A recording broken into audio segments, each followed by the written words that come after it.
या गवळणीमध्ये एक कालीय मर्दन हा देखावा आपल्या पुढे सादर करीत आहोत. पहा. जय श्री भगवान, जय श्री भगवान. पृथ्वीवर अकासुर बकासूर तथा अन्य दैत्य ब्रह्म्याच्या वरापासून अपार शक्ती मिळवून सारे त्रिभुवन जिंकून आपल्या आसुरी शक्तीचा दुरुपयोग करू लागले.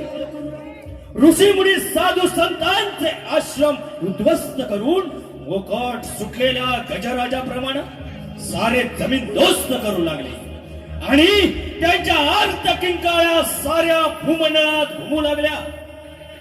पृथ्वीचा भार डगमगू लागला. त्यावेळी पृथ्वी काहीचे रूप घेऊन ब्रह्मदेवास शरण गेली.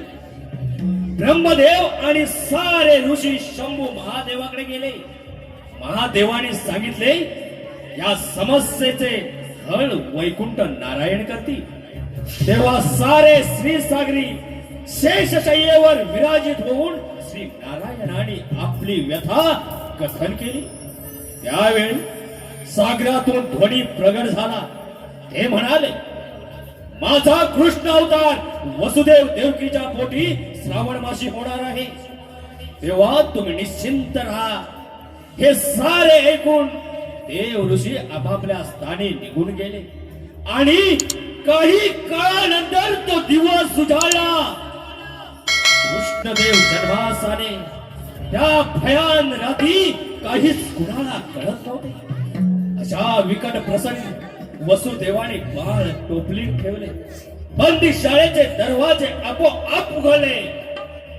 यमुनेला कृष्णचरण स्पर्श होताच यमुना दुभांगली. मार्ग मोकळा झाला. गोकुळामध्ये कृष्णाला ठेवून यशोदेची कन्या घेऊन वसुदेव मथुरेत आला आणि त्या मुलीने टाहो फोडला. त्या आवाजाने कंस राजा धावा देऊन त्या मायेला कर्दव्या फिरवून शिलेवर आपटणार. तोच ही माया निसटली आणि आकाशवाणी झाली की कंस राजा सावध रहा, सावध रहा, सावध रहा.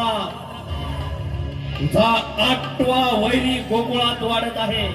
हे ऐकताच कंस राजाच्या पायाखालची जमीन सरकते की काय असा भास व्हायला लागला. त्याने एक एक करून कृष्णाला मारण्यास सारे दैत्य पाठवले. पण त्या सर्वांना कृष्णाने यमसती घालले. कृष्ण जसा वाढत होता तस तशा त्याच्या खोड्याही वाढत होत्या. एके दिवशी सवंगड्या बरोबर चेंडू फळीचा डाव खेळत असताना चेंडू यमुना माहीच्या डोहात गेला आणि तो चेंडू आणण्यासाठी कृष्णाने यमुना डोहात उडी मारली. रसिक हो, पुढे पहा. तोच एक देखावा आपल्या पुढे सादर करीत आहोत. एक कालिया मर्दन, कालिया